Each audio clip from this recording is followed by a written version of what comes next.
इन सबका मंत्र करने के बाद, विचार करने के बाद भागवत जी भगवान की कथा को व्यास जी ने रचा है। व्यास जी ऐसा मानते हैं कि जो कुछ मेरे इस भागवत में नहीं है वो जगत के अन्य किसी ग्रंथ में है ही। अगर पहुंच गए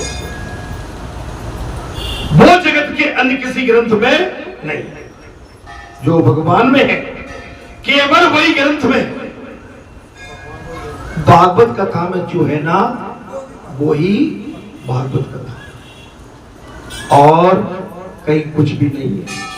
महाराज यदि हास्ते तदंतंत्र यत्रे हास्तम नृकुचित्रम भागवत शास्त्रम, ये परिपूर्ण नारायण का स्वरूप अतिशय दिव्य है। ये संपूर्ण नारायण का स्वरूप अत्यंत दिव्य है। व्यास जी के आश्रम में गणपति जी महाराज प्रकट हो गए। बोलो गजानन भगवान की। व्यास जी के आश्रम में कब? तब भगवान व्यास जी ने भागवत कथा की रचना का विचार किया, तब सच्चे मन से। अब इसकी रचना कैसे की जाए? महाराज व्यास जी ने कहा मुझे भागवत शास्त्र की रचना करना है। श्री गणेश जी व्यास जी ने कहा हे गजानन, मुझे श्रीमद् भागवत कथा की रचना करना है, परंतु इससे लिखेगा कौन? व्यास जी ने कहा मुझे रचना करनी है, बोले लिखेगा कौन? तब गणपति जी ने कहा बहुत सुख, बहुत मैं खुश हूं, मैं लिखने क्यों तैयार हूं। मैं बहुत प्रसन्न हूं। हे व्यास भगवान, आप रचना करो और मैं लिखने को तैयार, परंतु मैं एक क्षण भी खाली नहीं बैठूंगा। परंतु मैं एक क्षण भी अपनी कलम बंद नहीं करूंगा। ये गणेश जी ने कह, गणपति जी का वाहन तो चूहा है महाराज। चूहे का अर्थ है उद्योग। उद्योग, चूहे का मतलब है उद्योग। चूहा जिस घर में घुस जाए चैन से बैठता है क्या? अच्छा बताओ, अगर रात में आपके घर में चूहा आ जाए तो आप उसके पीछे घूमते रहना महाराज। वो कहीं ना कहीं ठक ठक खटखट करता ही है। और जो उद्योग पर बैठता है उसकी सिद्धि और बुद्धि दासी बन जाती है। जो उद्योग करता है उसकी रिद्धि सिद्धि दासी बन जाती है।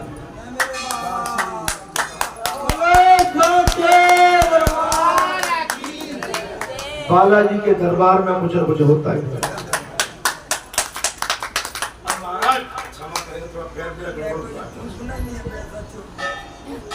आप समझ सकते आज काम नहीं करेगा, नहीं, बिल्कुल नहीं करेगा। पैर मोचा यहाँ से कोई बात नहीं। बोलो अरे महाराज कथा कहेंगे, भले इसमें जो भी पीड़ा हो। बोलो सदगुरु भगवान की। आप लोग अनुमानते ही वर्षा कर और पुन पुन कीन प्रणाम और राम काज कीने विनाशो हो। आप चलते हो, बालाजी में कुछ न कुछ नया आ ही जाता है। बैठे बैठे कुछ नहीं तो बालाजी उकसा देते कि चलो करो, ये हो नहीं करो, मारे शांत मत बैठो। अब भैया रिद्धि सिद्धि कहती है बेटा चलते रहो, अभी हम जा बैठे हैं, हमारे होते हुए कुछ कर लो। रिद्धि सिद्धि दासी बन जाती है। आज बात समझ में आ रही है मेरी? महाराज अब जो काम फिर फैला दिया तुमने बट्टी नहीं पाती कभी। ये हो मेरे बाबा, क्या चक्कर है भाई? तुम बालाजी धाम में कोई ना कोई काम फैला ही देते।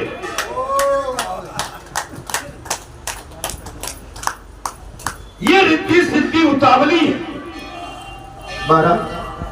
सतत निरंतर उद्योग करोगे तो रिद्धि सिद्धि आपकी दासी बन जाएगी। आप हमेशा कुछ अच्छा करके रहेंगे, मैं गारंटी देता हूं कि रिद्धि सिद्धि आपकी दासी बन जाएगी। देनहार कोई और है और देवता के दिन रैन। अरे रोग भरम हम पे करे दासे नीचे गए।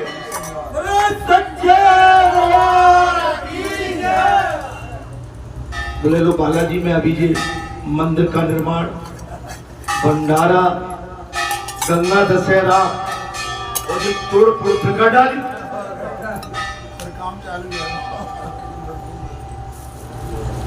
जहाँ रिद्धि सिद्धि बैठ जाती है आप इसको हल्के में मत लेना महाराज। अभी इतना विस्तार भगवान का जहाँ होना है कि आपकी अभी हमारी सोच कल्पना से भी बाहर है।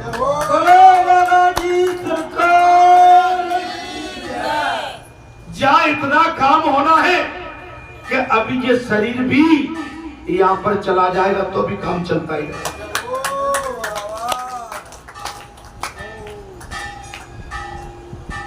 इस बचे हुए शरीर से भी काम पूरा नहीं होगा।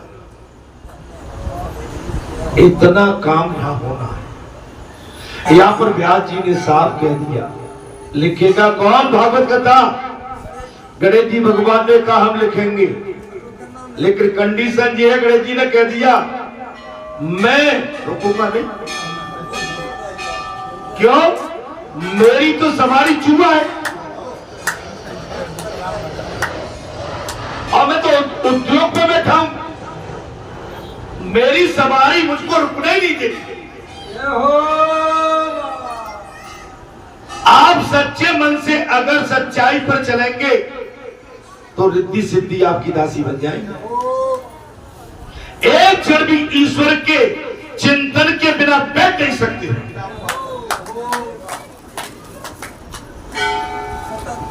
खेत की कल्याण की नहीं, बेटा नाती नातनी की नहीं, बहू की नहीं, ये सब संसार में रिश्ता धोखेबाज है। ये तो सब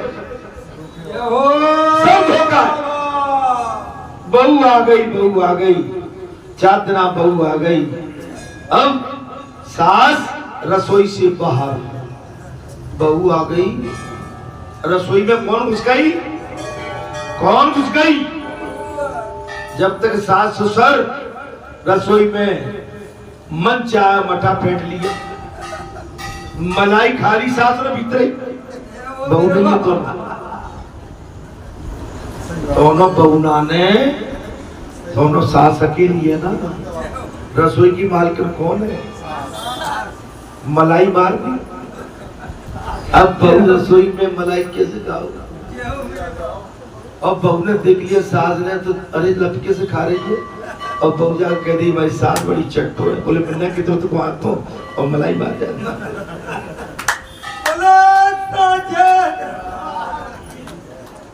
कैसी कही? समझ में आ रही है कि नहीं आ रही? तो बहू आ तो ठीक है, लेकिन बहू होते तो कहते बाहर निकलो, अब मैं जो पकाऊंगी, मैं जो बनाऊंगी वो तुम्हें मिले।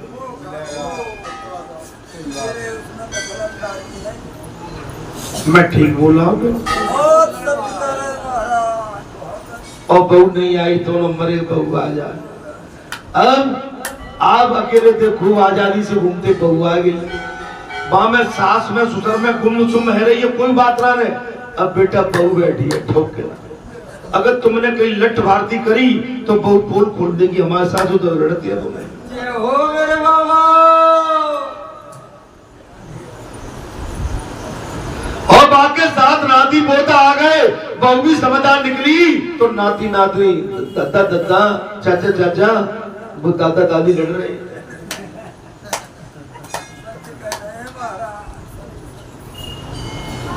तो अच्छा जीवन आपका कहां सुखी रहा मुझे बताओ, कहीं भी हो तो बताओ।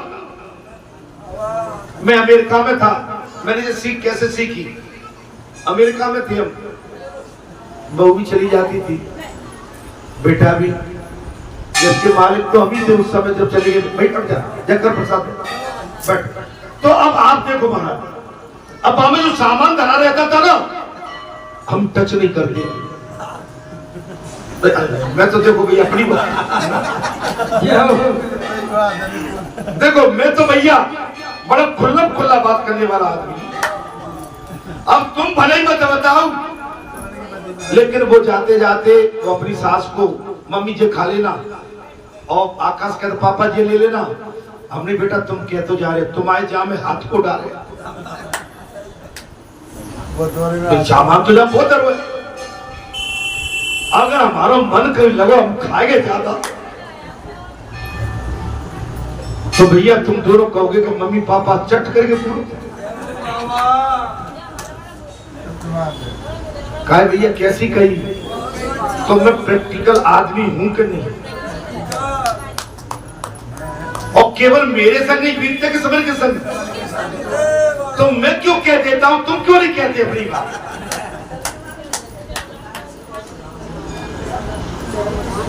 ये खाओ वो खाओ तमाम चीज बेटा खाते, तुम लोगों के साथ खाने में अच्छा लगता है, लौटते तो कहते अकेले में अच्छा नहीं लगता।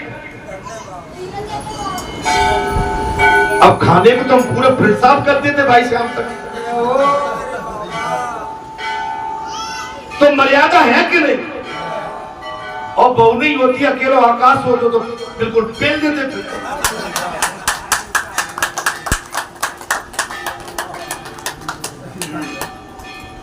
मैं कुछ गलत तो नहीं बोल रहा हूँ, तो मैं तो घर से अनुभव सीखता हूं सब, और घर के अनुभव से ही आपसे बात करता हूं। ये इसमें कथा में महाराज यही दिया है कि प्रत्येक काल के प्रारंभ में गणेश जी की पूजा की जाती है। आपके जितने भी मंगलाचार कार्यक्रम होते हैं,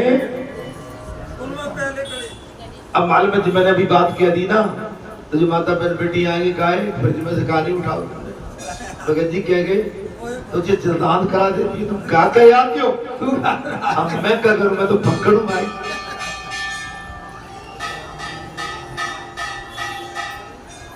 मैं तो कह देता हूं, मैं कुछ रोकता ही नहीं, और रोकूंगा तो जहां में जहर पैदा है जाओ।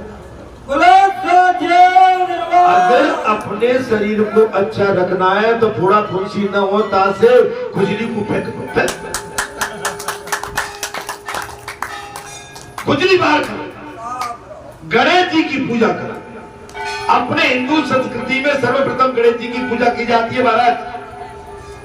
गणपति जी विघ्न हरता है, विद्याधीशम श्री गणनाथम मूषकयानम।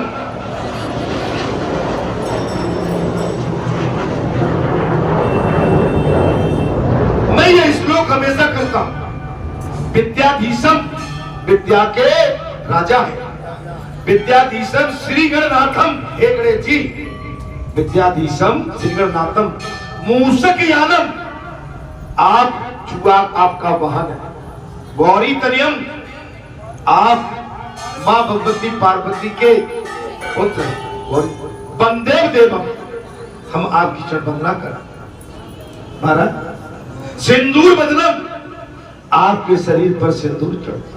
मंगल रूपम, आपका जो आकृति है वो मंगलकारी, मंगल रूप।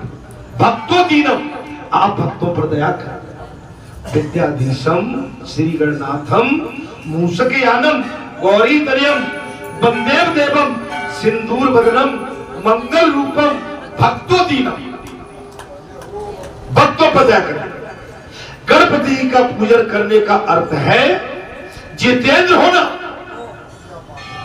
गणेश जी की पूजा करना माने इंद्रियों पर काबू, जितेंद्र होना। गणपति कहते हैं कि मैं खाली बिना काम के बैठता नहीं। गणेश जी ने साफ कह दिया कि खाली में बगैर काम के बैठता नहीं। तो बालाजी की अभी वही स्थिति है, वो खाली बैठते हैं।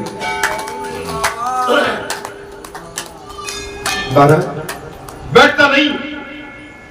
जो हमेशा कार्यरत रहता है उसका मंगल, उसका कभी अमंगल नहीं होता। जो अपने काम में हमेशा संलग्न बना रहता है उसके घर कभी अमंगल नहीं होता। आप टाइम निकाला करो, काम में लगी रहा करो, खेत में, खलिहान में, भगवान में, समाज की सेवा में, परहित में। अपने स्वार्थ में ज्यादा है परहित। अगर परहित के कारण अपना निजी हित त्यागना पड़े तो त्याग दो, अपने निजी हित। अब के साहब तो हमारे शादी में जाना है, समझे आना है तो न देर से पहुंच जाना, भगवान के चरणों में ढोक लगा जाओ। मोड़ा मोड़ी की शादी है, अच्छी बात है, लेकिन भगवान की चरण वंदना कर जाओ। क्योंकि जिन भगवान से आपकी पहचान हुई है आप उन भगवान को नजरअंदाज नहीं कर सकते। और नजरअंदाज करेंगे तो जितना आपका धर्म की पूंजी थी जब वो खत्म होती है तो आप पर फिर संकट का पहाड़ टूटे लगे।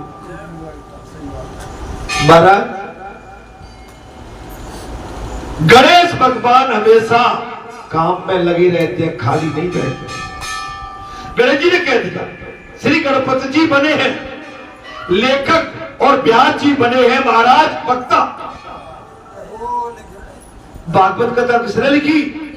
गणेश जी ने। वक्ता कौन था? व्यास जी। कथा कौन कह रहा है? व्यास जी। लिख कौन रहा है? गणेश जी। श्री गणपति जी ने कहा मैं तो एक क्षण में भी खाली नहीं बैठू। आपको 24 घंटे कथा करनी होगी।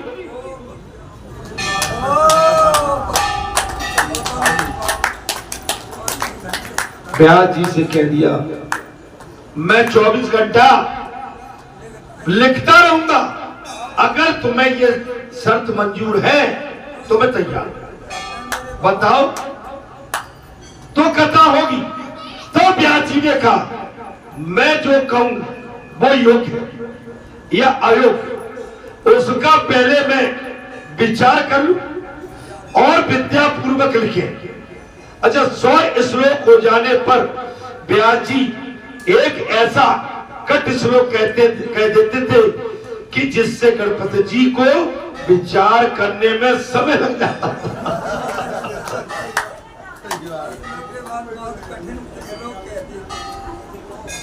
बोले माना ले व्यास जी भी अवतारी थे। 24 अवतार में व्यास जी का भी भगवान अवतार है।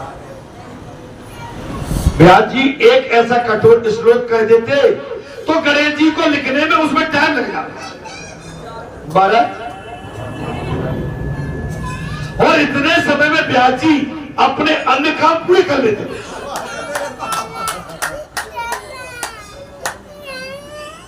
एक इतना कठिन श्लोक कह देते थे कि व्यास जी को उसके लिखने में बहुत लंबा टाइम लगता है। बेटा अल्लाह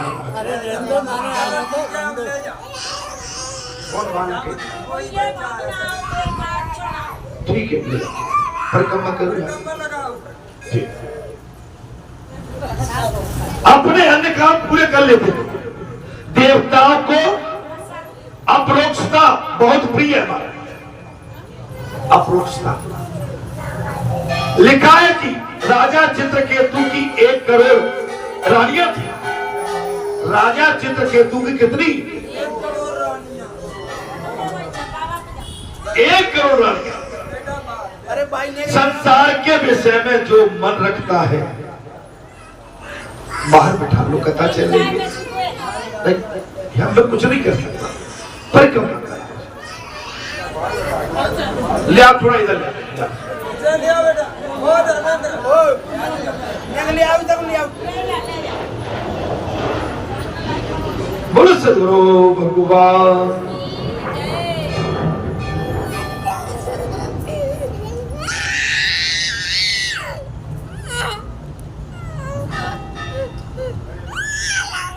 आशीर्वाद है। अब इसको ले जाओ, ठीक है? माता के मंदिर की तरफ ले जाओ, उठा ले जाओ। बोलो सदगुरु भगवान। राजा चित्रकेतु की 1 करोड़ रानियां, 1000 नहीं 1 करोड़ रानियां। और संसार में विषय में जो मन में रखता है ना, वो चित्रकेतु है। जो संसार को अपने मन में रखता है वो चित्रकेतु है। अगर आपके विषय पूरे नहीं होंगे ना तो आप चित्रकेतु। जो संसार को अपने मन में रखता है, समझ लेना। और हम सभी चित्रकेतु हैं, क्योंकि संसार को समेट के हम रखते हैं। अपना संसार से ज्यादा नाता जोड़ते हैं और भगवान से नाता कम जोड़ते हैं। इसलिए हम सभी चित्रकेतु, संसार के महाराज सर्वत्र जिसके मन में बैठ गए वही चित्रकेतु। संसार के विषय जिसके मन में स्थिर हो गए हैं वही जीव चित्रकेतु। यहां भी हम लगे, हेलो आ जाओ, कहा दीदी मैंने यहां भी संसार को समझ के, यहां भी हम भगवान से नाता जोड़ने नहीं आए, यहां भी हम संसार से नाता जोड़े बैठे।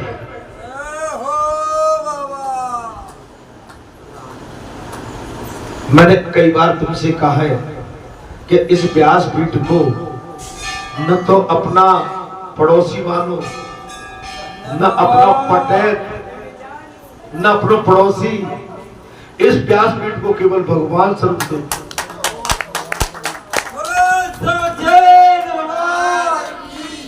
और व्यासपीठ पर जो विराजमान है न तुम्हारा भैया है, न तुम्हारा नातेदार है, न तुम्हारा कोई है इस समय, वो भगवान का ही एक स्वरूप बैठा होगा, ऐसा मानो।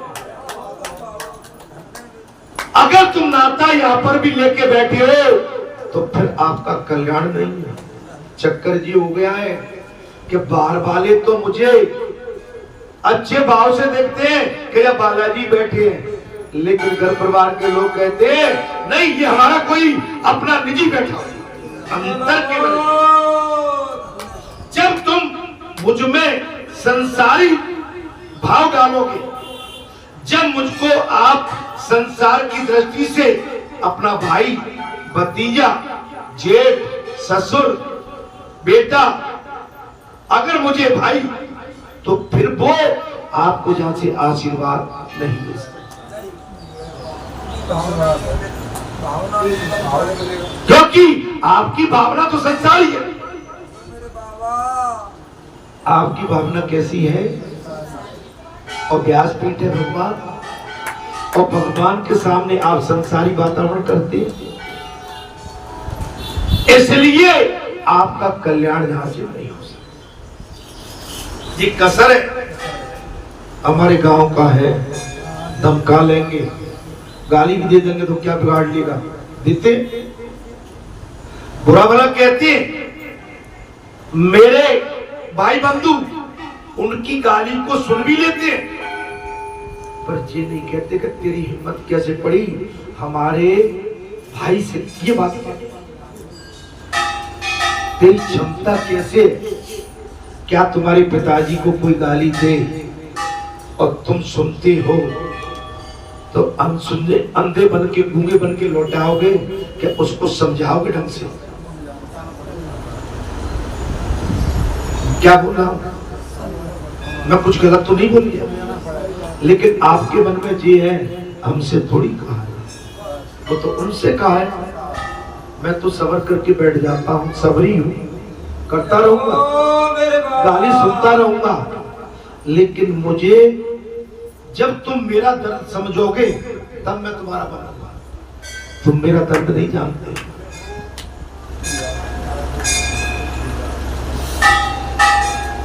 समझ में आ गई कि नहीं? तुम्हारे पिता के साथ, तुम्हारे सामने आपके पिताजी को किसी ने अपशब्दों से संबोधित कर दिया, आप उस पर कुछ समझाओगे कि गूंगे बहरे बन के चले जाओ? मैं तो पूछ रहा हूं भाई, आपकी माता से, आपकी बेटी से, आपकी पत्नी से कोई गलत वातावरण करेगा तो निठल्ले सुन के चले जाओगे कि उसका विरोध करोगे? मैं इधर देखो भाई, क्यों गर्दन लटका लिया? अब नीचे क्यों झुका रहे हो?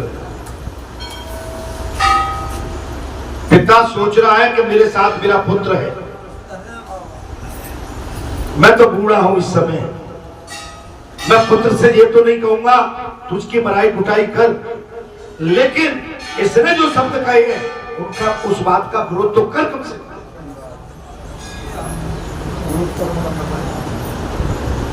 मैंने क्या बुरा कह दिया? पुजारी जी,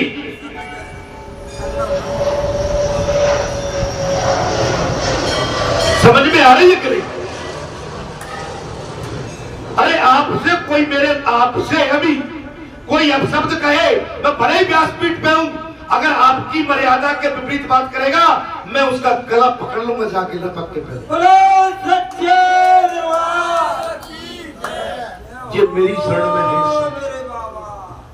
ये मेरे मेहमान हैं, सब है, मुझ पर भरोसा करके आए हैं, ये मेरी चौखट में है, सब है, मेरी जवाबदारी है, मैं इनका चौकीदार हूं।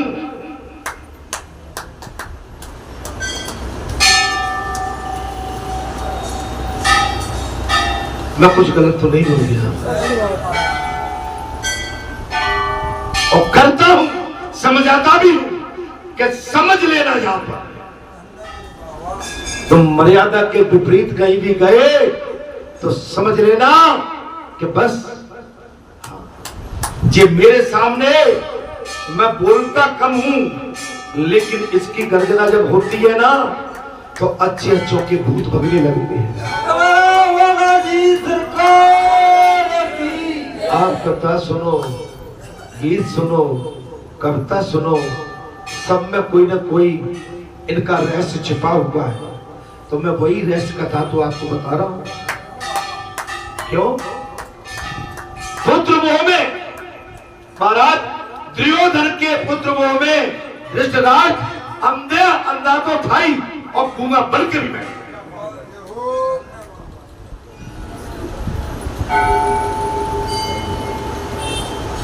वेद व्यास, बाल ब्रह्मचारी, अखंड महाराज, इच्छा में द्विधारी, लेकिन बोल नहीं पाए। सामने अधर्म होता रहा, अधर्म होता हुआ देखते रहे और उनकी सजा उनको भोगना। समझ लेना, इसलिए ये बहुत कांटों का ताज है, लेकिन कलयुग केवल नाम आधारा, सुमिर सुमिर नर। गणपति जी कहते हैं मैं खाली बिना काम के कभी बैठता नहीं, जो हमेशा कार्यरत रहता है उसका अमंगल नहीं होता। साफ कह दिया था। और जो संसार के विषय को मन में रखता है वो सच्चा चित्रकेतु। संसार के सर्वत्र जिसके मन में बैठ गए वही तो चित्रकेतु है। ऐसा मन जब विषय में तन्मय हो जाएगा तभी वो मन 1 करोड़ रानियों के साथ रमण करता, 1 करोड़ रानियों के साथ। ऐसा इसका अर्थ है कि चित्रकेतु की करोड़ों रानियां थी। श्री भागवत कथा में अनेकों बार ऐसे प्रसंग आते हैं जिनका श्रोता और वक्ता विचार करें कि उनका लक्ष्य क्या है, भाव क्या है, आपका लक्ष्य क्या है, आपका उद्देश्य क्या है। आप यदि कथा में आए हैं तो आपका उद्देश्य क्या है, आपका लक्ष्य क्या है। आप क्या भगवान को पाने के लिए आए या संसार को पाने के लिए? बात ये हमारा, अगर संसार को पाने के लिए आए हैं तो आपकी 1 करोड़ रानियां हैं, संसारी रानियां, इच्छाएं कोई रानियां उनकी पूर्ति कभी नहीं हो सकती। महाराज इस बात का हम भी विचार करें कि इसके लिए व्यास जी ने अतिशयोक्त भी की है और लिखा है, जैसे कि हिरणाक्ष के मुकुट का महाराज अग्रभाग स्वर्ण से स्पर्श करता था और उसके शरीर में महाराज शरीर से दिशाएं आच्छादित हो जाती थी, लोभ दिन प्रतिदिन बढ़ता जाता था। हिरणाक्ष का जो मुकुट था ना, वो आधा स्वर्ण का था और आधा संसार प्रति इच्छाओं का, लोभ का। लोभ बढ़ता है, अच्छा लोभ किसी का कम नहीं होता। जैसा लाभ होगा वैसा ही होगा। आपको जैसे लाभ मिलेगा, बेईमानी में लाभ मिलेगा। अगर जुआ में आप जीतोगे तो डेली जाके जुआ खेलोगे। चरित्रहीनता, अगर आपने किसी एक माता बहन बेटी के साथ अपना मुंह काला कर लिया तो आपका मनोबल बढ़ जाएगा। आप उस मुंह काले करने के चक्कर में फिर और भी भटकोगे। बालाजी महाराज की जय। और एक जुआरी, एक शराबी, एक बेईमान, एक चोर, एक डकैत, एक अधर्मी, अगर ये सब एक बार कर लेते महाराज तो इनकी इच्छाएं प्रबल हो जाती। तत्व बताने का उनका ये इस कथन का उद्देश्य था। अरे सत्कर्म में विघ्न आते